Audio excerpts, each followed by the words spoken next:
경제와 정의를 다 잡는 KBS 홍사훈 기자. 경제 정보를 이렇게 재미있게 알려드리는 프로그램은 홍사훈의 경제쇼 플러스뿐입니다.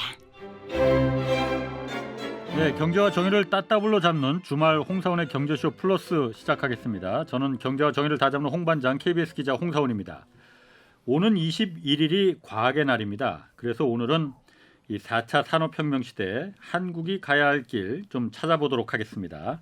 그래서 오늘 특별히 두 분, 과학계에 아주 유명한 인사 두 분 모셨습니다. 먼저 국립과천과학관 이정모 관장님 나오셨습니다. 안녕하세요. 안녕하세요. 국립과천과학관에서 일하고 있는 이정모입니다.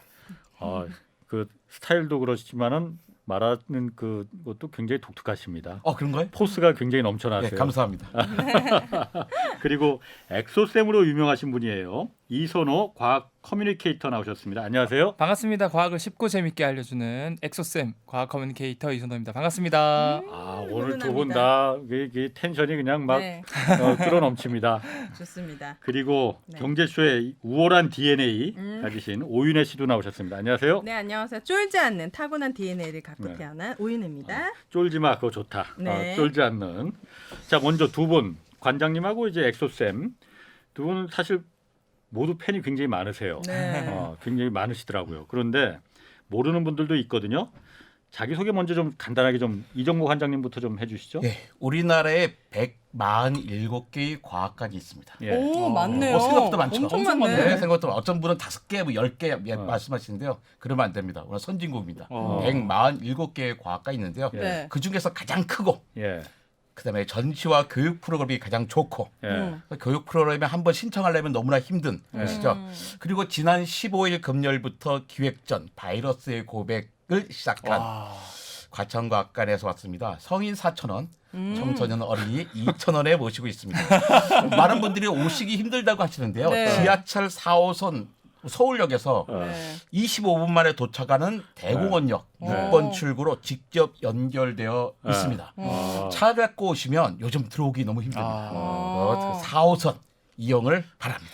관장님 혹시 직접 과학관에서 관장님이긴 하시지만 이렇게 그 대중들한테 강연 같은 것도 직접 하세요? 많이 하죠. 많이 하고 워낙에는 이제 주말에 가서 그냥 직접 안내, 도슨트 활동을 많이 했죠. 저는 이정모 관장님 네. 그 가장 인상 깊었던 저도 들었거든요. 네. 근데 가장 인상 깊었던 강연 중에 하나가 나는 하루에 몇 마리의 공룡을 먹을까? 공룡을 먹을까? 공룡을 먹어요 우리가 지금도. 우리가요? 네. 공룡을요? 공룡 없어진 지가 언젠데 멸종된 지가 그 언젠데? 한국 사람들이 평균적으로 1년에 20마리씩의 공룡을 드십니다. 아니, 공룡 젤리 이런 거 말고 진짜 리얼 공룡이요? 네, 맞습니다. 뭐죠? 예를 들어서 이 공룡이 뭐냐면 네. 새가 공룡이에요. 아, 새가? 새. 시조새. 아니 보통 아니, 새. 익룡. 치킨. 치킨. 아, 치킨. 새가 무슨 또 공룡? 그러니까 오늘 그렇게 시작부터 되게 심상치 과학적인 않네. 얘기입니다. 그게. 네. 그러니까 새는 공룡의 후손이 아니라 예. 새는 그냥 공룡인 거예요. 수강류 공룡이고요. 예. 그러니까 한국 사람이 한 5천만 명인데 매년 10억 마리의 후라이드 치킨을 먹거든요. 네. 그러니까 평균자가 따라서 1인당 20마리의 공룡을 드시고 계신다고 생각하시면 되죠. 아니 엑소쌤 먼저 소개해야 되는데 그 네. 전에 잠깐 먼저 새가 왜 공룡이에요? 그 과학적으로 그렇습니다. 새는 그러니까 공룡과고 너무나 일치하는 거예요. 그러니까 약간 복잡한데 우리는 공룡은 파충류라고 배웠잖아요. 예. 새는 또 조류 따로 배우고 네. 근데 요즘 분류에 따르면 그러니까 그 척추 동물 안에 그 파충류가 있고 파충류 안에 그 공룡이 있는데 예. 새도 그 공룡의 일부다. 그래서 약간 복잡하게 문제가 있긴 해서 과학자들이 알고 있는 것과 교과에서 실려 있는 게 다르긴 하지만 네. 네, 그래서 이런 것은 절대로 수능 문제에 나오지 않습니다. 확실하진 않아서. 엑소쌤 선생님도 한번 좀 네, 자기소개 소개. 간단하게. 저는 뭐 이정모 관장님 비해서는 아직 그 약간 코딱지보다 작은 그런 존재감이 있지만 예. 그래도 저도 이제 자라나는 과학 커뮤니케이터로서 예. 과학을 쉽고 재밌게 이제 노잼이 아니다 꿀잼으로 알려드리기 위해서 이 뭐 다양한 유튜브나 팟캐스트 뭐 방송 활동을 하고 있고 가장 최근에는 뭐 알파 세대들부터 이제 과학 교육을 좀 바꿔야 되겠다 이런 신념으로 그래서 이제 구글하는 플랫폼에서 네. 이제 여기는 이 방향에 뭐 녹화해서 뭐 이렇게 배워 이렇게 이게 아니라 이제 실시간 소통으로 제가 아이들이랑 제가 눈 마주치면서 질문도 하고 과학 얘기해주는 뭐 그런 곳에서 이제 과학을 쉽고 재밌게 알려주는 활동을 하고 있어요. 엄마들 사이에서 엑소가 아주 인기가 많아요. 그래요? 과학 수업이 너무 재밌어가지고 신청하기가 굉장히 어렵거든요. 잘생겨서 인기 많은 거 아니에요? 아닙니다. 엑소님이 등장하기 전까지만 해도 제가 인기가 개 좋았어요. 아, 우리 그러니까 여기에 많지 않죠. 순수하게 과학으로 접근했는데 네. 오늘 갑자기 외모로 나타난 커뮤니케이터가 있어서 네. 이쪽에 풍토가 많이 이상해졌습니다. 아니 과학 커뮤니케이터라는 게 뭘 말하는 거예요? 그러니까 한마디로 과학 커뮤니케이터라는 네. 것 자체가 뭐 특별한 이게 사실은 직업이 있는 것도 아니에요. 네. 그냥 내가 과학을 쉽고 재밌게 누군가한테 알려주는 것만으로도 네. 나는 과학 커뮤니케이터가 될 수 있다. 뭐 이 정도의 개념으로 보시는 분들도 있고. 근데 좀 더 이제 전문적으로 활동하시는 분이 이제 제가 존경하는 이정모 관장님 같은 네. 분이시나 네. 아니면은 뭐 정재승 교수님, 정교생 교수 뇌. 김상옥 교수님, 네. 뭐 그런 분들 그 예. 위에 이제 자라나는 이런 새내기 과학 커뮤니케이터 분들이 있거든요. 예. 저도 그렇고 그런 분들이 음. 뭐 이제 대중 매체를 통해서 예. 과학을 쉽고 재밌게 알려주는 뭐 정말 그런 도움을 많이 받아요. 음. 정말 일상생활에 왜 이렇지라고 한 번도 호기심을 가져본 적이 없는데 이렇게 예. 엑소님 같은 분이 나와서 설명을 해줘서 너무 예. 재밌게 잘 듣고 있습니다. 아유, 저는. 그래서 우리나라도 엄청나게 많은 연구 성과들이 나오고 있어요. 예. 근데 모두 연구 성과의 주인은 시민입니다. 왜냐하면 그렇죠. 그 어떤 연구도 시민의 세금이 들어가지 않은 게 없어요. 당연하죠. 그러니까 연구 성과들이 시민에게 전달이 돼야 되는데 어. 문제는 과학이 어려워요. 네. 맞아요. 과학이 어렵고 그러니까 이제 혼자는 이해할 수 없고 근데 그걸 연구한 과학자들 너무나 바빠요. 왜요? 할 게 많아요. 할 게 많아요. 거기다가 이제 과학자들과 시민이 사용하는 언어가 다릅니다. 예, 어. 그렇죠. 과학자들은 수학이라는 언어를 사용하기 때문에 예. 네. 그 사이에 거간꾼이 필요해요. 과학자와 시민 사이에 그 거간꾼이 바로 사이언스 커뮤니케이터, 과학 커뮤니케이터인데 우리 때만 해도 다른 직업을 가지고서 뭐 교수를 한다든지 기자를 한다든지 작가를 하면서 커뮤니케이터 역할을 했었는데 요즘은 엑소님처럼 아예 이거를 직업으로 삼은 진짜 프로페셔널한 사람들이 나타난 거죠. 그러게 뭐 과학 거강꾼 하니까 굉장히 좀 밑바닥 느낌이 나는데 커뮤니케이터 하니까는 있어 보입니다. 있어 보입니다. 가깝게 어. 느껴지고. 그런데 뭐 사실은 거의 이게 불모지 같은 느낌이기 때문에 네. 지금 저희 역할이 중요하죠. 이걸 어떻게 보면은 이제 창직을 하는 새로운 직업을 만들어내는 그런 활동으로서 지금 하고 있기도 하죠. 엑소는 가수 아니 그런데 왜 엑소라고 했어요? 그쵸. 사실은 제가 그걸 노리고 그런 건 아니고 정말 이게 죄송하기도 하지만 제가 이제 서울의대에서 뭐 줄기세포가 분비하는 어떤 물질에 대한 연구를 10년 넘게 하고 있어요. 네. 근데 서울의대 나오셨어요? 거기서 지금 이제 박사 과정을 하고 있고 이제 어떻게 보면 과학자라고도 볼 수 있겠죠. 네. 근데 그 세포가 분비하는 작은 택배 이름이 엑소솜이거든요. 그래서 제가 한 13년 정도 연구를 했으니까 거의 나와 같은 존재다 보니까 앞글자를 따서 그냥 엑소로 닉네임으로 활동을 하게 된 거죠. 그렇군요. 신기하다. 자, 그럼 네. 본론으로 좀 들어가 볼게요. 네. 지금 어쨌든 미국하고 중국하고 경제쇼에서도 여러 번 다뤘는데 패권 경쟁이 트럼프 대통령 시절에는 무역을 갖고 경쟁을 하다가 지금 바이든 대통령 들어서면서 기술을 갖고 특히 출발점이 이제 반도체 갖고 지금 경쟁이 막 패권 경쟁을 시작했단 말이에요. 네. 패권의 핵심이 지금 과학기술이 급부상했는데 우리나라 과학기술 수준 높은 것 같기도 하고 낮은 것 같기도 하고 어느 정도 수준입니까? 정확히 보셨는데요. 높은 것 같기도 하고 낮은 것 같기도 하고. 잘 모르겠어요. 근데 우리가 느끼기에는 되게 그냥 낮다고 많이 생각하죠. 우리 너무나 멀지 않았어. 차이가 격차가 크지 않아. 그런데 실제로는 그렇지 않아요. 그러니까 실제로는 항상 거의 모든 연구에 그 핵심에 한국 사람들이 들어가 있습니다. 정말요? 네. 근데 노벨상 이런 거 아직 받은 적은 없잖아요. 우리 네. 과학자분들께서. 그거는 뭐 시간이 많이 걸릴 거예요. 그래요. 왜 많이 걸리는 이유는 따로 있는데요. 네. 많이 걸립니다. 그건 어쨌든 좀 추후에 좀 설명을 해주시고 네. 높은 것 같기도 하고 높기도 하고 낮기도 하다. 하지만 높다. 높죠. 사실은 되게 많습니다. 우리나라가 이제 뭐 경제적으로 되게 선진국이 됐잖아요. 그러니까 갑자기 선진국이 될 수 있는 건 아니거든요. 그 토대가 있기 때문에 가능한 거죠. 그러니까 네. 그만큼 우리가 뭐 7번째, 8번째 경제 강국이라 한 얘기는 적어도 7번째, 8번째 정도의 과학과 기술력을 갖고 있다고 보시면 되는 겁니다. 관장님이니까 그렇게 말씀하실 수 있을 것 같고 엑소쌤은 어떻게 보십니까? 뭐 저 같은 경우는 일단 저도 현직 연구자로서 지금 활동을 하기도 하면서 과학 커뮤니케이터로 활동을 하니까 이런 뭐 대학원생분들이나 네. 이런 뭐 포닥이나 교수님들의 연구의 현실을 알고 있는데 네. 이 한국 뭐 과학기술 같은 걸 보면은 사실 정량적으로는 전 세계 선진국이랑 이제는 그 거의 비슷해요. 예. 근데 정성적으로 봤을 때는 이게 정말 우리가 앞으로도 이게 지속 가능할까, 리딩을 할 수 있을까를 보면은 사실상 이게 결과적으로 이제 이정근 관장님께서도 말씀해 주시겠지만 이 노벨상을 우리가 못 받는 이유랑도 연결이 돼 있는 것 같아요. 네. 그래요. 보통 우리는 뭔가 리딩해서 첫 발견을 해서 그래서 막 이렇게 시작하는 연구는 못 하고 이미 밝혀진 엄청 이제 획기적인 내용이라든가 이런 것들이 밝혀지면은 거기 우리가 따라가서 이제 같이 이제 파생되는. 선두주자가 돼보자 하면서 열심히 연구하는 그런 연구들이 많이 나오고 있는데 네. 우리가 첫 시작하는 연구, 창의적인 연구, 그런 것들은. 뭐 그런 것들은 아직 많이 부족하다라는 거죠. 지원이나 정책이나 이런 것들이 많이 편성이 안 돼서 그런 겁니까?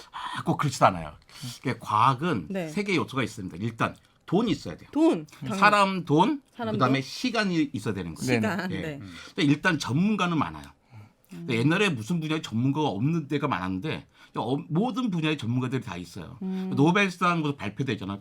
과학상. 그러면 반드시 그 분야의 핵심 인력의 핵심 수상자의 네. 제자라든지 그 제자의 제자가 우리나라에 있습니다. 맞아. 오. 네, 그래서 그래요? 뭐 그 새로운 그 노벨상에 해설하기 되게 편해요. 그래서 아주 잘 아는 사람들이 거기에 있으니까. 그렇다고 우리가 돈이 없냐? 그것도 아니에요. 돈도 많아요. 우리 마누라에 우리가 연구비가 없어서 투자가 안 돼서 안 하는 거 아니야? 그런데 그렇지 않습니다. 절대적인 액수로, 그러니까 국가 R&D 예산에서 절대적인 액수로 전 세계 4위 정도예요. 우리나라가 인구가 4위인 나라는 아니잖아요. 네. 그렇죠, 그렇죠. 그런데 네 번째로 연구비를 많이 쓰고 있고 특히 GDP 대비를 하면 거의 2위권입니다. 그만큼 투자를 잘 하고 있는 투자도 거예요. 많이 하고 있는 거예요. 네, 근데요. 근데 시간? 문제는 시간이죠. 왜요? 다 바쁘세요? 아니죠. 왜 시간이 그런 거예요? 아직 거기까지 도달하지 않은 거예요. 우리는 시간을 더 주어야 되는 거예요. 아, 시간이 걸린다. 시간이 걸리는 겁니다. 아. 조금만 기다리시면 돼요. 오. 그럼 조금만 기다리면 노벨상 나오는 거죠. 그러니까 한국인 코리아. 10년 동안은 안 나옵니다. 10년 지나야 나오는 거예요. 왜 그렇게 단언을 하실 수가 있어요? 왜냐하면 해놓은 게 없기 때문이죠. 뭘 해놓은 게 없냐면 아. 네. 실패를 아직 안 한 거예요. 그러니까 우리가 백성님 말씀하셨듯이 우리가 예전에 이 후진국일 때는 예. 베끼는 데 천재였어요. 예. 남들이 해놓은 거 막 예. 쫓아가서 베껴가지고 얼른 쫓아왔어요. 네. 좋은 전략이었죠. 예. 그래서 여기까지 쫓아왔잖아요. 예. 근데 우리가 선진국이 되다 보니까 베낄 대상이 없는 거예요. 예. 우리가 제일 앞에 서 있고 뒤에서 우리보다 더 잘 베끼는 나라들이 많아진 거예요. 그럼 예. 제일 앞에서 해야 되는데 예. 제일 앞에서 하는 나라들의 특징이 뭐냐면 실패예요. 우리 남들이 해놓은 거 베낄 때는 쉽잖아요. 예. 그렇죠. 근데 안 한 걸 해야 된단 말이에요. 그럼 예. 당연히 실패를 할 수밖에 없는데 우리는 실패에 익숙하지 않아요. 예. 실패했어? 저 사람 2번 실패했어? 야, 제 연구비 주지 마. 아. 제 일자리 없애야 돼. 막 이런 식인 거죠. 그 2013년인가 14년에 그 노벨 화학상 주제가 극저온 전자현미경이었어요. 네? 극저온 전자현미경. 극좋은. 극저온. 낮은 온도. 네, 아주 극전 알았어요. 전자현미경. 영하 예. 250도 막 이렇게 아. 떨어지는. 그 당시 세 사람의 수상할 때 나이가 만 77세, 75세, 72세였어요. 과학자들의 나이가요? 과학자 나이가. 와. 근데 그 사람들이 뭐 젊을 때 했던 게 아니라 한 40년 동안 71년부터 한 40년간 실패하다가 나중에 성공을 했죠. 근데 그걸 가지고 노벨상을 받은 거예요. 40년간 실패해도 잘리지 않고 계속 연구비를 받을 수 있을 만큼의 여지를 준 거죠. 가난한 나라는 못하죠. 그쵸. 선진국 했던 거 이제 우리도 이제 그게 드디어 가능해진 거예요. 그게 한 5년 정도입니다. 5년 정도부터 우리나라가 드디어 실패하는 연구에 재투자. 실패하는 연구를 전제로 한 연구비가 책정됐어요. 야, 돈 줄 테니까 너 실패돼. 하지만 어중간하게 될 만한 거 안전빵인 거 하지 말고 한번 도전해봐. 그러니까 기회를 주기 시작한 지 5년밖에 안 된 거예요. 그 전에는 안 됐군요. 그 실패하면 전에 그냥 그런 기회가 없었죠. 없애버렸군요. 예, 그러니까 조금만 더 10년만 더 기다리면 충분히 이게 나올 거다. 그리고 생각하는 겁니다. 저도 이정모 관장님이랑 같은 의견인 게 이게 사실 저는 더 많이 바뀌어야 된다 생각하거든요. 예. 왜냐하면 이제 4, 5년 전에 이런 정책들이 나오고 이제서야 이제 씨가 뿌려지기 시작했는데 예. 지금도 대다수의 이 연구비 펀딩은 뭐 돈을 많이 줘도 이거 줄 테니까 뭐 한 1년, 2년 안에 SCI급 논문 뭐 내야 돼. 이런 기준이 있어요. 아. 그러면은 자기가 좋아하고 잘하는 걸 해서 좀 오래 하고 싶어서 노벨상을 받고 싶은데도 안 돼요. 이거 자기가 돈 계속 받으려면 예, 왜냐하면 예. 자기 밑에 대학원생 제자들이 있고 가족들이 있는데 예. 그럼 결과적으로 1, 2년 안에 나올 수 있는 연구를 해야 돼요. 자기가 좋아하는 걸 안 하고. 그렇지. 예. 근데 그런 것들은 이미 선진국에서 개발돼서 핫한 연구 분야들이거든요. 근데 그걸 따라하면 좋은 논문들이 나오긴 하지만 이미 시작은 다른 나라에서 했기 때문에 예. 노벨상을 수상할 때는 이미 그 다른 나라에서 수상이 되고 그 주변에서 우리가 따라했던 그런 한국의 연구자분들은 결과적으로는 받을 수 없는 거죠. 이게 제가 또 등판할 시기네. 아, 네네네네. 제가 등판해 주세요. 한 15, 16년 전에 그때는 과학기술부 그쵸. 출입했었거든요. 과기부. 네. 근데 그때 항상 이 과학자들이 문제라고 얘기했던 게 그 PBS 제도라고 해서 네. 프로젝트 베이스라고 해서 예, 맞습니다. 그 프로젝트 베이스별로 연구비가 지급되고 그 책임자가 그 결과를 꼭 내야 되고 그런 네네. 제도가 있었거든요. 아. 그러다 보니까 연구비 나가는 그 어떤 실험 그 과학 주제가 거의 100% 성공이야. 실패가 없었어. 아, 왜냐면 실패하면 연구비가 안 나오니까. 그렇죠, 그렇죠. 그래서 그때 우리 기자들끼리 기자실에서 모여서 한 얘기도 야 이거 무슨 북한이냐? 어떻게 100% 성공이 어떻게 그치. 가능해? 그치, 그치. 라고 있었는데 그게 이런 과정에서 나올 수밖에 없는 거예요. 그렇죠. 그러니까 아직도 그 성공률이 90%가 넘어요. 아, 지금도 지금도 90%는 넘습니다. 계속 이게 북한이네. 살짝 창피한 거예요. 맞아요. 살짝. 그렇네. 근데 네. 사실은 성공해줘. 연구를 받았으니까 자기 잘해야 되는데 네. 근데 거기서 이 사람들이 자꾸 성공할 수 있는 것만큼 허들을 쌓는 거죠. 예. 근데 그 허들을 조금 높게 해도 되는데 맞아요. 근데 그게 또 시작 전부터 좀 달라진 게 있는 게 보통 이공계 박사의 한 75%가 비정규직으로 일을 시작합니다. 인생을. 근데 비정규직이라는 게 자기의 그 직업이 보장되는 게 아니잖아요. 그렇죠.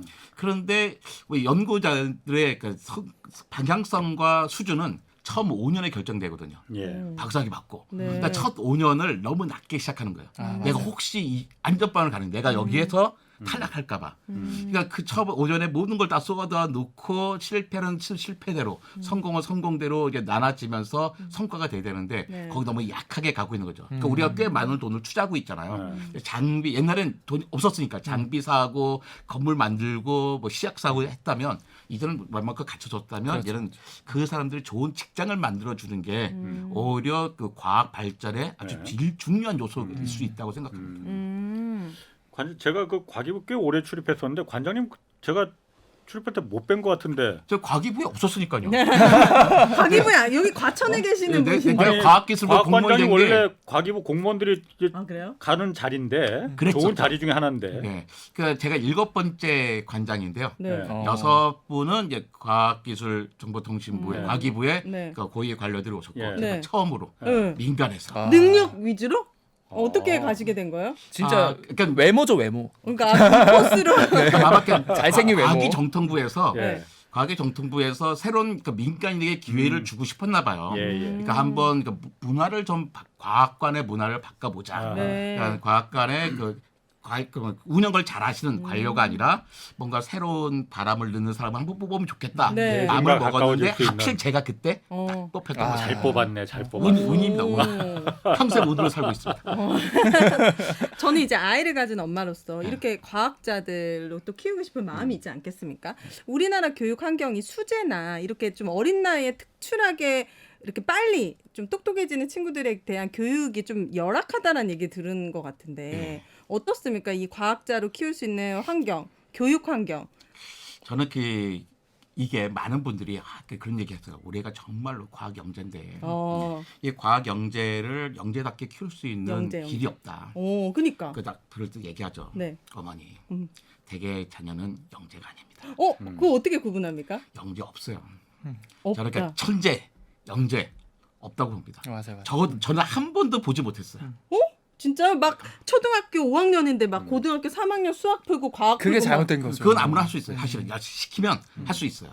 그건 특별한 일이 아닌 거예요. 저는 그 교과 과정이라는 게 있잖아요. 그 교과 과정은 그 나이에 맞춰서 그걸 하게끔 되어 있는 게 있는데 갑자기 또 반짝해서 그걸 해도 미적분을 풀 수 있다고 해서 암산으로 막 계속 풀고 예, 막. 이게 그렇게 되는 게 아니거든요. 그래서 굳이 그렇게 하지 말고 우리가 급할 거 없잖아요. 차곡차곡 밟아오면 이게 제일 필요하다고 엄마의 마음은 생각합니다. 급하거든요. 빨리 성공. 엑소쌤이 그 어린이들 영재. 교육 부분에서는 더 잘하실 수도 있을 것 뭐 같아요. 이제 이정모 과장님께서도 이제 과학관에 이제 어린 아이들도 많이 오고 학부모도 오시니까 예. 저보다 더 잘 아시겠지만 저도 나름대로 제가 느낀 점은 네. 이제는 좀 이제 4차 산업혁명 뭐 이런 예. 얘기도 많은데 이제는 좀 그 성공 방정식이랄까 예. 사람이 행복해질 수 있는 이런 뭐 인재 원하는 인재 이런 것들이 바뀌고 있다고 생각을 하거든요. 네. 그래서 결이 완전히 바뀌었다라는 게 예전에는 무조건 이제 오윤혜님께서 말씀하신 것처럼 빨리 선행 흡수해서 전교 1등해서 줄 세우기 식으로 해서 좋은 대학, 좋은 대학교, 좋은 직장 나오면은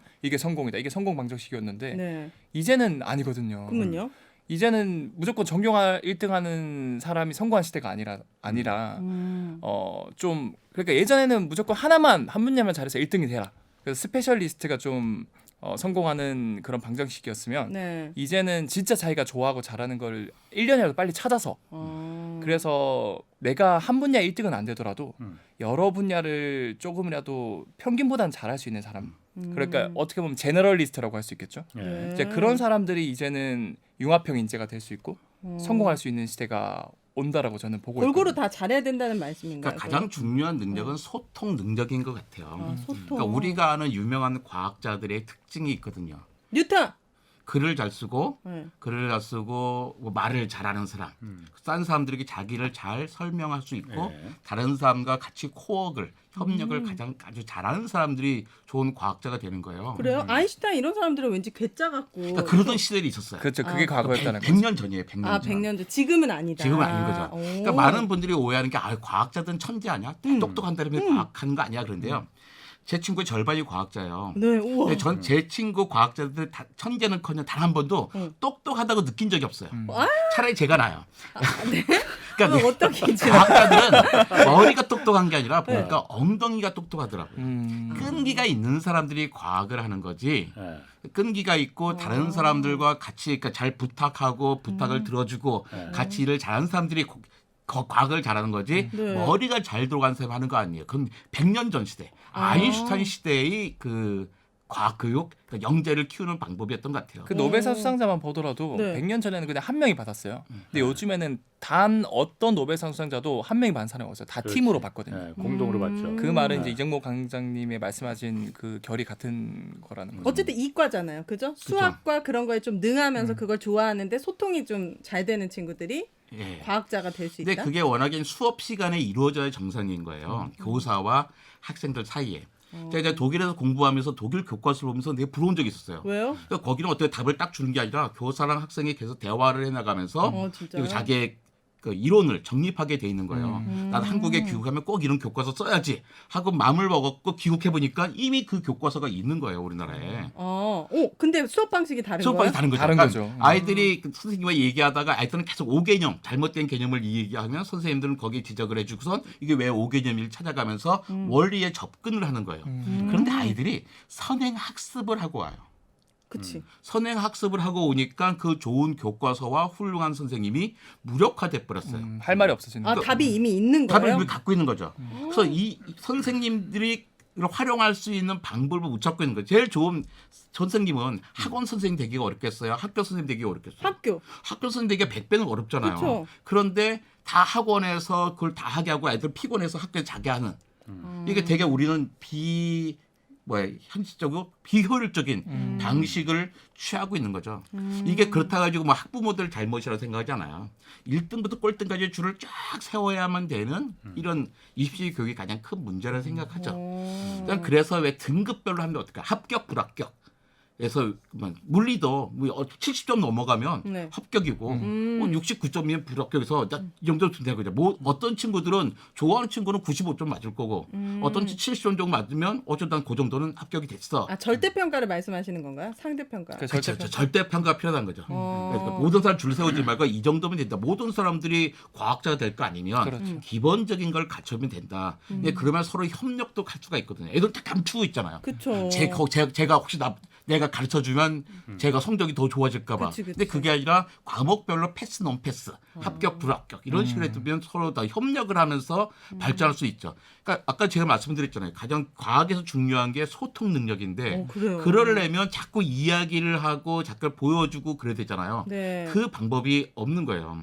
제가 학교 다닐 때 제일 많이 맞았던 게 질문할 때 선생님 그거 아닌 것 같은데요. 선생님 이러면 맨날 맞았거든요. 그러니까 근데 이게 요즘도 정말 그쵸. 역시나 소통이 안 되는 교육 환경에 있는 거군요, 여전히. 그러니까 제 딸이 독일에서 이제 공부할 때 초등학교 4학년 때였을 거예요. 뭐였냐면 동물원의 동물이라는 이런 주제가 있었어요. 네. 아이들이 그 동물을 하나씩 정해가지고 한 학기 동안 준비해서 학기 말에 그걸 발표하는 거예요. 네. 그 제 딸이 무슨 악어였단 말이에요. 오. 악어의 책을 쫙 찾아봐요. 근데 악어 말고 얼룩 말도 나오잖아요. 그러면 얼룩 말하는 친구에게 줘요. 자기가 찾은 자료도 주고 걔도 주고 너무 그래서 좋다. 딱 모아요. 근데 중간에 발표도 해요. 근데 다 틀렸어요. 다 틀렸다고요? 제 딸이 발표한 거 다 틀렸고 다른 애들이 발표한 것도 다 틀렸어요. 근데 처음에 그 걱정을 많이 했는데 독일 선생님이 그대로 그건 중요하지 않대요.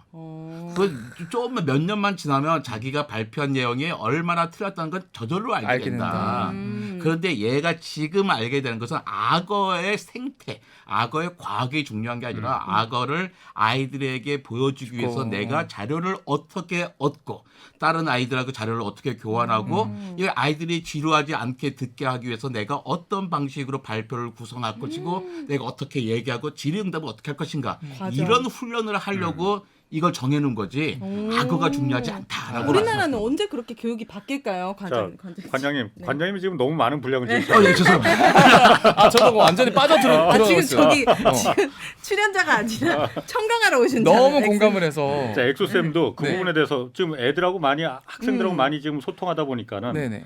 아까 선행학습 얘기도 나왔고 네. 지금 어떻게 하면 그 좀 그 창의적인 그러니까 우리 늘상 수십 년간 지속 그 꼭 과학뿐만이 아니고 다 그렇죠. 그렇지 않습니까? 전반적으로 특히 과학 그렇죠. 수학이 특히 더 그렇지만은 네네. 주입식 네. 이 부분 좀 그러면 어떻게 좀 그 어떻게 바꿀 수가 있어요? 그러니까 사실 이게 이미 첫 우리의 뿌리부터가 저는 잘못됐는데 이 뿌리를 도려내지 않는 이상은 뿌리. 안 바뀌지 않을까. 왜냐하면 이 자체가 지금 상대평가의 국영수 위주고 예. 그다음에 이정국 관장님께 말씀하신 것처럼 이렇게 무조건 뭐 성적이 좋아야 예. 좋은 뭐 학교, 좋은 대학, 좋은 직장을 갈 수 있으니까. 근데 저도 사실은 제가 가지고 있는 가치관은 지금의 한국의 교육 방식이랑 완전 다르거든요. 그래서 저는 물론 이제 사교육 쪽으로 이제 온라인 플랫폼으로 아이들을 가르치고 있지만 거기에 지금 등록된 강사만 해도 이제 구글하는 곳인데 네. 3,000명이 넘거든요. 오. 강사지만. 네. 근데 제가 스카우트를 받고 6개월밖에 안 됐는데 제가 3,000명 중에서 1등을 했어요 지금. 그리고 모든 그런 광자들 다 매진이거든요. 품절이거든요. 뭔가 다른 방식으로 했다는 거잖아요. 그렇죠. 엑소는. 제가 생각하는 교육 방식이 정말 맞는지 모르겠지만 저는 확신하거든요. 4차 산업혁명이 왔을 때 제가 가르치는 방식이 그런 융합적인 인재, 성공하는 인재가 될 수 있을 거라 확신을 하고 아이들을 가르쳤는데 네. 아이들도 사실 제일 다루기 어려운 게 초등학생들이거든요. 그렇죠. 근데 정말 재밌게 듣거든요. 저의 비결은 딱 그거죠. 이정목 강장님께서 말씀하신 것처럼 그 질문을 하는데 오히려 엉뚱하고 틀린 질문을 한 친구한테 박수를 더 유도를 하고 그다음에 똑같은 한국의 교육 과정을 그대로 제가 가지고 오지만 표현 방식을 완전 다르게 해요.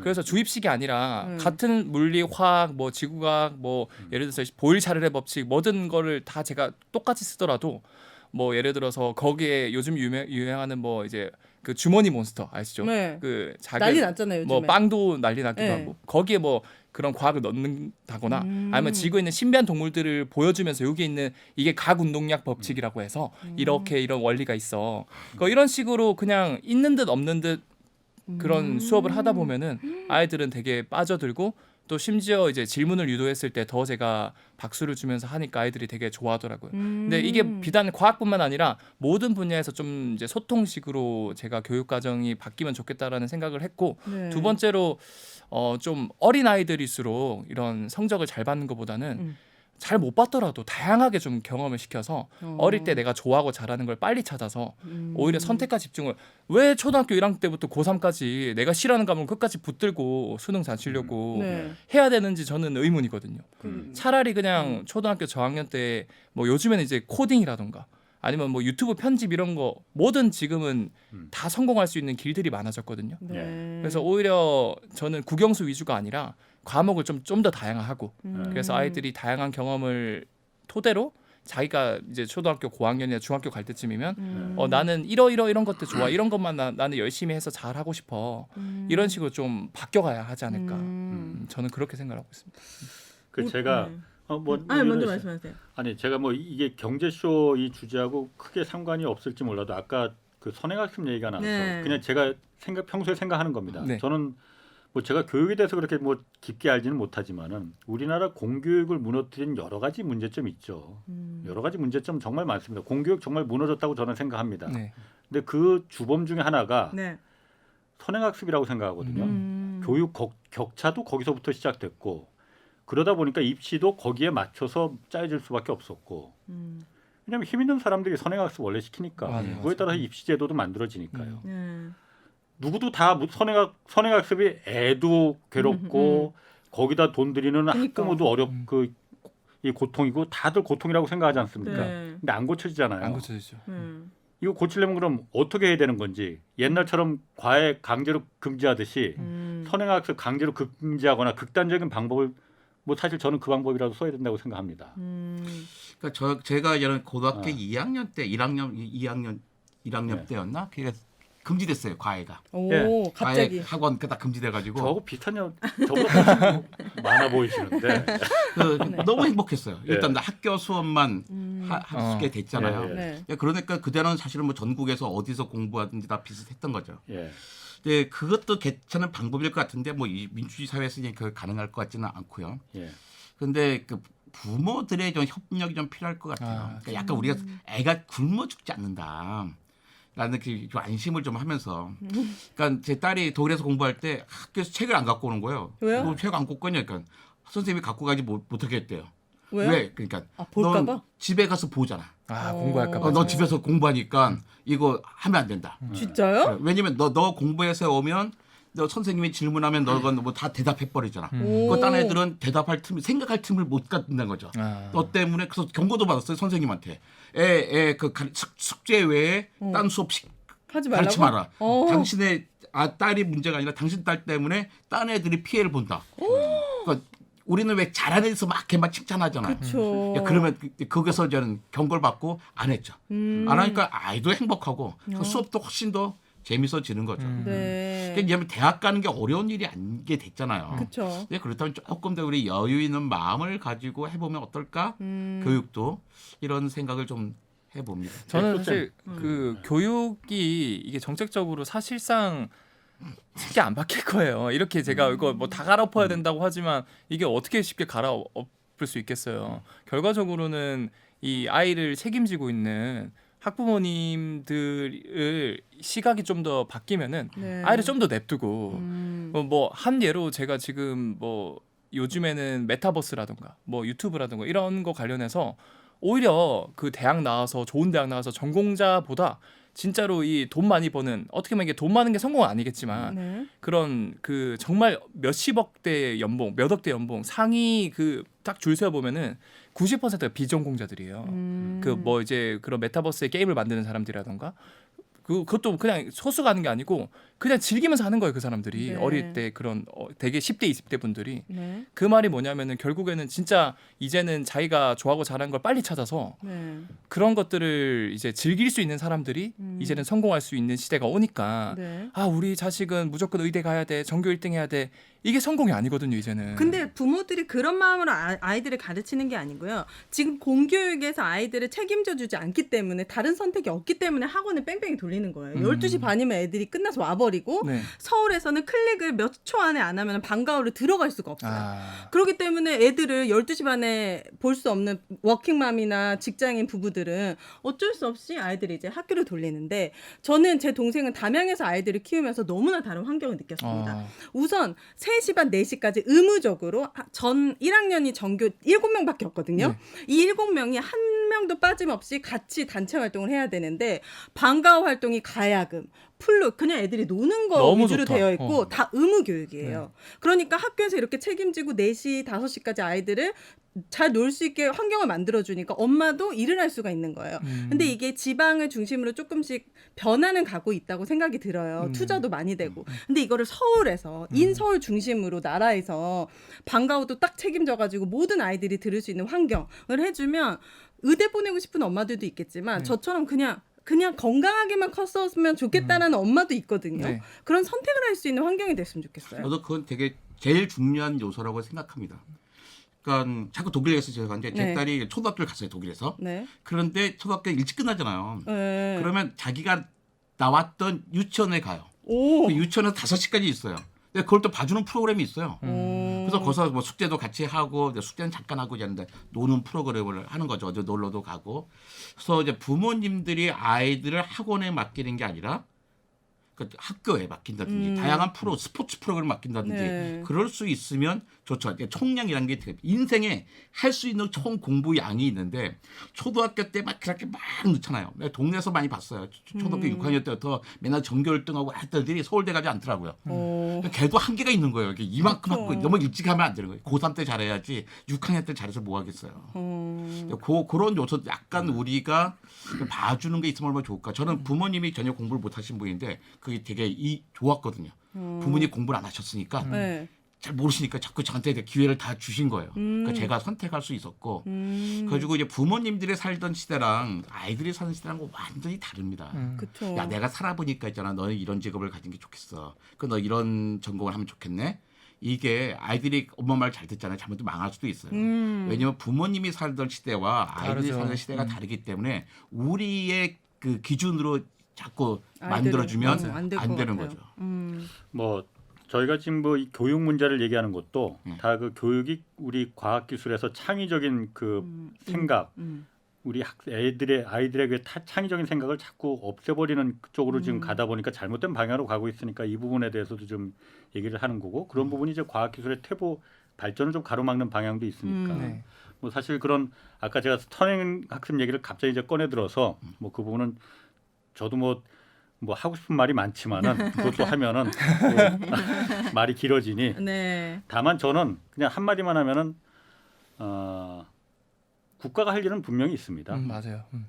우리 교육의 이념도 근본 이념이 홍익인간이잖아요. 널리 인간을 이롭게 하는 모든 사람이 다 행복해야 되는데 거의 대다수가 학생도 그렇고 학부모도 그렇고 행복하지 않는 이 교육은 행복하지 않다라고 하지만은 아주 극히 일부분은 이 부분 때문에 이 부분을 선행학습이나 이런 부분을 창의적인 걸 억누르는 교육을 이해관계에 따라서 고집하고 주장하고 집행하는 계층들이 있거든요. 맞아요. 이거는 정말 교육의 이념하고 맞지 않죠. 네. 그런 거는 국가가 나서서 강제적인 규범과 제도를 도입해야만 합니다. 그게 바로 우리가 세금을 내는 이유라고 저는 생각하거든요. 네. 뭐 한마디만 하신다더니 너무 공감합니다. 네. 자, 그래서 어쨌든 지금 우리가 얘기하는 게 4차 산업혁명이잖아요. 지금 네. AI 시대라고 말하고 네. 이 AI 시대 4차 산업혁명 요구하는 그럼 역량, 우리 사회가 요구하는 역량은 뭐라고 좀 생각하십니까?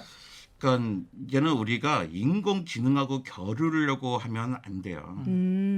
왜냐면 우리 옛날에 커제를 3대 0으로 이긴 알파고 마스터가 있었잖아요. 알파고 마스터, 알파고 리 이런 건 다 사람에게 배웠잖아요. 예. 알파고 제로라고 있었어요. 사람에게 배우지 않고 자기 스스로 공부한 거예요. 딥러닝 아니에요, 그게? 예, 그렇죠. 그 알파고 제로라는 친구인데 예. 알파고 제로가 커제를 세계 챔피언 커제를 3대 0으로 이긴 알파고 마스터를 89대 11로 이깁니다. 한국 챔피언이었던 이세돌을 4대 1로 이긴 알파고 리를 100대 0으로 이겨버려요. 어머나. 그러니까 우리는 이제 그 인공지능하고 겨루려고 하면 안 되는 거예요. 어떻게 하면 인공지능과 친하게 지내려고 해야 되는 거죠. 친하게 지낸다는 것은 뭐냐면 그를 잘 사용한다는 거잖아요. 예. 자, 그럼 인공지능 시대인데 우리는 어떤 역량이 필요할까 할 때 겁먹을 필요는 없는 것 같아요. 일단 인공지능도요. 아주 특별한 건 아니잖아. 어떻게 사람이 만든 기술인 거잖아요. 그렇죠. 그러니까 기술은 기술일 뿐이에요. 예. 그러니까 그렇게 이해하면 되고, 근데 오히려 걔가 인공지능이 충분히 똑똑하니까 걔가 못할 부분들이 있어요. 기술 안 되는 자연에 대한 이해를 그 사람이 많이 할 게 필요한 것 같고요. 근데 물론 자연에 대해 이해하려니까 당연히 옛날보다 더 필요한 게 아예 인공지능이 다 하니까 우리는 과학 공부 안 해도 돼가 아니라 오히려 물리, 화학, 생물, 지구과학 다 이해가 있어야 되고 그래서 수학 더 열심히 해야 되죠. 아 인공지능 있으니까 우리 수학 안 해도 돼가 아니라는 것 같아요. 그래요? 인공 다 수학이잖아요. 우리가 인공지능과 친하게 지내려면 언어가 통해야 되니까 수학에는 언어가 있어야 되는 거죠. 그리고 무엇보다 인간에 대한 이해가 필요한 것 같아요. 인간. 그렇죠. 기술에 대한 이해만큼이나 인간 사회에 대한 이해가 필요한 시대예요. 그래서 어느 때보다도 문학이 더 어? 인공지능 시대는 문학이 아주 중요한 그 우리의 학습의 수단, 그다음에 우리가 배워야 될 소양이 아닐까 생각합니다. 저도 문학이야말로 너무 동의하는 게 그래요? 어떻게 보면 이제 예전에는 방금 제가 말씀드린 것처럼 이제 전교 1등하는 사람, 답을 잘 내는 사람들이 성공하는 시대였다면 이제는 인공지능이든 뭐든 이런 것들이 발달해서 답은 다 있거든요. 그리고 너무 쉽게 찾아주거든요. 반대로 말하면은 이제는 질문을 잘 던질 수 있는 사람, 어떤 질문하는 사람이 잘하냐에 따라서 이제 이게 성공할 수 있냐 없냐가 네. 갈린다고 생각해요. 그냥 무조건 수동적으로 따라하고 교과 과정 따라하고 이런 수동적인 사람은 결코 좋은 질문을 던질 수가 없겠죠. 그런 의미에서도 이정목 관장님께서 말씀하신 것처럼 이제 문학이라든가 인문학이라든가 이런 다방면에서 자기가 좀 생각을 하고 메타인지를 기를 수 있는 사람이 결과적으로 내가 어떤 사람인지를 파악하고 결국 좋아하고 잘하는 것들이 다방면화되면서 각각의 분야에서 좋은 질문들이 나오는 이런 선순환이 될 수 있지 않을까. 그러니까 지식과 정보는 그냥 널려 있어요. 우리가 굳이 도서관을 가지 않아도 그냥 키워드만 넣어주면 정말로 많은 자료들을 뽑아주거든요. 그쵸. 근데 거기 있는 걸 우리가 막 열심히 매일 내 머릿속에 갖고 있을 필요는 없는 것 같아요. 네. 그러니까 근데 인간에 대해서 이해를 한다면 내가 어떤 질문이 필요할까? 이 사회는 뭐가 필요한지. 그러면 있는 기술을 가지고 내가 이 세상에 어떻게 기여를 할지를 찾아야죠. 그 기여할 요소를 잘 찾는 사람은 이 세상에 필요한 사람이 되는 거고 그걸 찾지 못하면 아주 기묘한 사람이 되지는 않을 수 있겠죠. 다른 사람이 만들어진 질문에 답을 자료를 만들어주는 사람이 될 수 있고 질문을 던질 사람이 될 수 있느냐 그 차이가 나눠질 것 같아요. 그 질문 얘기하니까 뭐 네. 그게 뭐 맞는지 안 맞는지 모르겠지만 요즘 학교에서도 그러니까 질문 아까 윤혜 씨도 그렇고 질문하면 혼난다고 했잖아요. 네. 그러다 보니까는 학생들이 질문하는 것부터 두려움을 갖고 질문은 하면 안 돼라는. 근데 저는 정말 이게 안타까운 게 어. 이게 뭐 한국 교육에서 네. 질문을 잘 안 해요 사람들이 그 대학생이든 중고등학생이든 그리고 가끔 하더라도 요즘에는 이런 문화를 선생님들이 인식해줬는데 박수 유도하고 칭찬해 주거든요. 그러면은 아이들이 다 박수 쳐주는데 제가 이게 확신하게 말씀드리는데 거의 99% 아이들은 박수 쳐주면서 이런 생각할 거예요. 쟤 왜 저렇게 나대지? 이게 제가 그 극단적으로 말한 게 아니고 네. 이게 그리고 여러분들이 잘못된 게 아니에요. 그냥 한국인 DNA가 그런 거고 이게 과거부터 조선시대 유교 문화, 그다음에 군대 문화, 뭐 회사 문화, 수직적인 문화, 뭐 모나지 마라, 나대지 마라, 그냥 중간만 가라. 이게 성공하는 거다. 이 문화가 너무 DNA에 뿌리 박혀 있다 보니까 사람들 대한민국에서는 조금이라도 얘가 질문하거나 나서면은 다들 이걸 배타시하고 이상하게 생각하고 얘를 약간 뭐 안 좋게 보거든요.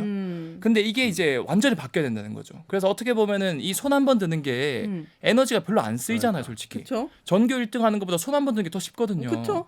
근데 이게 쉬우면서도 사회적으로 너무 어렵거든요. 맞아요. 근데 여러분들 인생에서 가장 소중하고 가장 행복해야 될 사람이 결국에는 자기 게임 속 캐릭터도 아니고 엄마 아빠도 아니고 동생도 아니고 자기 자신이잖아요. 네. 근데 그 사람이 행복해지려면은 4차 산업혁명 시대에서는 결과적으로는 내가 질문 많이 해서 내가 어떤 사람이고 뭘 좋아하는지를 빨리 파악을 해야 된다는 거죠. 그러려면 교육 환경이 진짜 바뀌어야 될 것 같아요. 아이들이 그렇죠. 많은 시간을 보내잖아요. 그래서 저는 이 코로나가 사태가 네. 우리에게 하나의 기회인 것 같아요. 왜요? 저희 강연 많이 하거든요. 강연 끝나고서 그냥 그다음 30분 정도 이제 질문 시간을 놔두면 큰일 나요. 질문이 5분도 안 나오거든요. 꽉 채워야 되는 거야. 모두 눈치 보고 네, 있고. 눈치 보면서 실제 질문하고 싶은 게 있는데 쭈뼛쭈뼛 내리고 왜 너 나대지가 있어서. 근데 이제 좀 온라인으로 많이 하잖아요. 줌 이런 거 하잖아요. 그러니까 저 채팅 많이 한단 말이에요. 네. 그러니까 뭐 이런 강연은 꼭 보이는 라디오 같아요. 제가 음악을 틀어주지 못하지만 계속 반응을 해요. 맞아요. 채팅창에 맞아요. 계속 반응을 하고 질문을 하는데 아주 거리낌이 없어요. 아. 누가 질문인지 몰라요. 사람들이 맞아요, 보이는 게 맞아요. 아니니까. 그래서 질문량도 엄청나게 많아졌고 깊어졌어요. 맞아요. 그래서 나 이 코로나가 우리에게는 한번 이거 하나 적어도 이 부분에서는 기회가 됐을 거다. 이제 코로나 끝나서 다 대면으로 할 때도 하면. 질문하는 게 상당히 그 벽이 낮아진 것 같아요. 저도 약간 느끼는 게 지금 이게 실시간 소통 플랫폼에서 교육을 하고 있지 않습니까? 네. 저도 이제 줌 같은 걸로 실시간 소통을 하는데 아이들이 오히려 이렇게 직접 만났을 때보다는 조금은 이제 비대면을 하다 보니까 더 적극적으로 손을 들기도 하고 또 채팅은 좀 더 그 질문하기 쉽잖아요. 그래서 채팅으로 시작했다가 마음의 벽이 무너지면서 이제 직접 이제 화면상에서 손 들고 질문하기도 하고 이런 게 지금 너무 이제 비대면 강연 이런 것들이 이제 우리 지구 한국에서 이게 코로나 때문에 하고 있다 보니까 지금 알파 세대들은 오히려 거리낌이 없이 질문도 많이 하고 하는 것 같더라고요. 이게 그 정책적으로 먼저 바뀌었을 게 아니라 문화 때문에 환경 때문에 이렇게 됐는데 제가 그 양재천에서 자주 러닝을 하는데 되게 놀랬던 게 저 어릴 때는 그런 거 없었거든요. 아이들이 지나가는데 저 처음 보는데 전부 다 인사를 해요. 안녕하세요, 안녕하세요. 진짜요? 그거 보고 요즘 아이들은 많이 바뀌었구나. 곰곰이 생각해 보니까 오히려 이게 코로나 때문에 좋아진 부분도 있구나. 이런 비대면 강연을 하면서 좀 더 자기가 적극적으로 질문하고 이렇게 이런 소통할 수 있는 이런 아이들로 자라나고 있구나 이런 것들을 느꼈어요. 그 질문을 뭐 아이들뿐만이 아니고 그러다 보니까는 제가 아까 그 질문이 왜 중요한지 그걸 말한 게 네. 요즘 기자들도 질문을 안 합니다. 아, 뭐 공개적인 기자회견장에서도 질문을 뭐 하지 말아달라고 또 안 하기도 하고 네. 하지 말아달라고 질문 안 하면 그게 기자인가? 거기 도대체 그럼 기자회견장을 왜 간 거냐? 근데 요즘 기자들도 뭐 제가 젊은 기자 뭐 늙은 기자 뭐 이걸 가르는 건 아니고 네네. 질문하는 게 그 기자인데 그렇죠. 질문하는 습관이 아까 말한 대로 나댄다 뭐 이 그 왕따 당한다 뭐 이런 그 의식이 있다 보니까는 그런 부분이 좀 있는 것 같더라고요. 맞습니다. 그러니까 질문도 약간 좀 교육이 필요한 것 같아요. 제가 독일에서 공부할 때 약간 많이 맞은 교수님한테 무작정 저하고 얘기했거든요. 네. 그럼 혼납니까? 그럼 혼나죠. 그러니까 그래서 선생님이 아주 친절히 가르쳐 주더라고요. 3단계가 있어요. 딱 손을 들고 네. 지목을 하면 소개합니다. 저 누구예요? 네. 저 선생님 강의를 몇 학기째 듣고 있는 누구입니다. 그 두 번째 단계가 있어요. 칭찬이에요. 선생님 강연 들었다가 정말 담임 같다. 내가 뭘 깨달았다. 칭찬한 다음에 그 다음에 자기가 질문을? 하고 싶은 얘기를 하는 거예요. 그래야 사람들도 그러니까 거기에 약간 적응할 수 있는 틈을 주는 거죠. 이거 뭐예요? 하면 선생님도 당황하고 그러니까 저왜 그걸 갖춰라. 너는 왜 너 지금 몇 살인데 이걸 못하냐. 근데 딸 보니까 그걸 가르쳐 주더라고요. 질문을 할 때 공격적이지 않으면서 저 사람에게 충분히 생각할 수 있는 틈을 주는 질문. 그러면서 내 질문할 때 다른 친구들도 생각할 수 있게끔 이 질문 내가 대표로 하지만 이게 다른 친구들의 질문이 되게끔 하는 질문 방식이죠. 근데 이런 교육들이 그 모든 과목 속에서 이루어질 때 가능한 것 같아요. 그렇죠. 자, 그럼 이제 어쨌든 그 새 정부 이제 곧 들어섭니다. 네. 뭐 두 분 이제 과학기술 쪽에 계시니까 그 정책 새 정부의 이제 그 과학기술 정책 공약 이런 거 관심 있게 뭐 좀 많이 보셨을 텐데 두 분은 이 새 정부 윤석열 정부의 그 과학기술 정책 공약 중에서 가장 좀 눈여겨 본다고 할까? 그런 거 좀 어떤 게 있을지 엑소쌤부터 이번에 먼저 좀 일단 뭐 저는 이제 정치는 잘 모르기 때문에 아. 뭐 그런 부분에 대해서는 뭐 할 말은 없지만 예. 제가 앞으로 하게 될 공약이나 이런 것들을 과학 기술은 당연히 제가 이제 과학 쪽으로 하니까 예. 눈여겨서 공부를 해보니까 나름 저는 긍정적이라고 생각하고 이제 시작하니까 응원을 해줘야 된다고 생각하는 게 예. 일단 정치와 과학을 철저하게 분리를 하겠다 이런 부분은 정말 저는 마음에 들었고요. 네. 그리고 실제로 이런 과학기술 관련 정책은 결과적으로 정치인이 하는 것보다는 정말 그 현장에서 오랜 연구를 하시고 그리고 어느 정도 안목이 있으신 분들 즉 정말 과학기술인들을 많이 이런 고위급으로 좀 이제 중용을 해서 예. 정책을 만들면 조금 더 이런 과학에 특화된 네. 그 과학기술인의 편을 봐주는 그런 정말 효율적인 정책들이 많이 나올 거라 생각을 하거든요. 근데 그런 부분으로 좀 더 이제 집중을 하겠다라는 공약도 봤기 때문에 뭐 저는 그래도 좀 응원해 주는 게 좋지 않을까 생각을 또 하고 뿐만 아니라 뭐 대통령 직속 뭐 과학기술위원회라든가 또 뭐 항공우주청을 네. 설립한다든가 예. 뭐 이런 식으로 좀 과학을 조금 더 이렇게 많이 밀어주는 그런 정책들은 저는 뭐 긍정적으로 보고 있습니다. 이 관장님은 예, 지난주에 이종호 서울대 전기정보공학부 교수님이 이제 신임 과기정통부 장관으로 이제 지명이 되셨죠. 뭐 존경하는 분이고요. 좀 예. 훌륭한 분이 예. 되셨다고 생각합니다. 근데 뭐 인수위 위해서는 뭐 과학기술 정책에서 특별한 이야기는 없는 것 같고 결국에 이제 당선인의 후보 공약집을 보고 이야기할 수밖에 없는데 예. 다행인 게 모든 후보들의 공약이 사실 비슷비슷했어요. 적어도 네. 과학기술에 대해서는.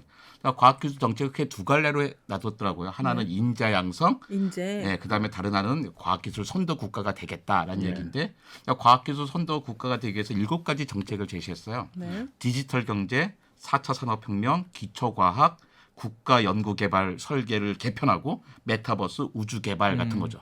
그러니까 사실은 다 누구나 지금 알고 하고 있는 있는 그거예요. 네. 근데 그러면서 이제 제가 가장 기대하고 있는 것은 이제 우주개발이라고 네. 우주청 우주청. 이런 것들 이제 드디어 이제 우리가 해야 될 단계에 다른 거죠. 옛날에 이거는 유럽이나 하는 거야, 미국이나 하는 거야, 일본 정도 할 수 있지 했는데 예. 이제 드디어 우리가 할 수 있는 단계에 도달했고요. 나사 같은 그런 기관을 말씀하시는 그런 거죠. 오. 그러니까 이건 그러니까 과학과 기술이 진보냐 보수냐와 상관없이 나라가 발전하고 시민이 잘 사는데 필요한 일이고 네. 가야 할 길이 분명하다는 것을 누구나 다 인정하고 있는 것이기 때문일 것 같아요. 네네. 그래서 이제 어떤 정책을 추구하냐가 이게 핵심이 아니라 그 다 비슷비슷한 정책인데 이것을 어떤 거버넌스를 통해서 구현을 하느냐가 문제일 것 같아요. 그러니까 과학과 기술이 관련되지 않은 분야가 없잖아요. 그렇죠.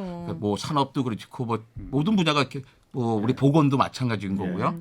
특히 21세기 4차 산업혁명의 시대에는 이것들을 다 어떻게 조율해서 고민하고 효율적으로 방법으로 가느냐가 핵심인 것 같아요. 다 우리가 뭘 해야 되는지는 다 알고 있는데 얼마나 효율적으로 하냐는 거죠. 우리가 그 많은 돈을 쓰고 있고 그 많은 사람들이 있는데 효율적으로 쓰면서 과학자들에게 충분한 시간을 주면서도 그 성과가 그때그때 나와야 우리가 발전하잖아요. 그걸 어떻게 타임라인을 짜느냐가 핵심일 것 같습니다. 그러기 위해서는 실제로 그 과학을 해보는 사람들이 있을 필요가 있어요. 많은 분들이 중앙고 공부도 얼마나 바빠요. 이분들 주로 엑셀로 일 많이 하시잖아요. 왜 돈 줬는데 왜 안 나와가 있어요. 실제로 그렇거든요. 돈만 주면 되는 게 아닙니다. 사람도 있어야 되고요. 돈, 사람, 시간 가운데 돈은 그 중에 하나일 뿐이에요.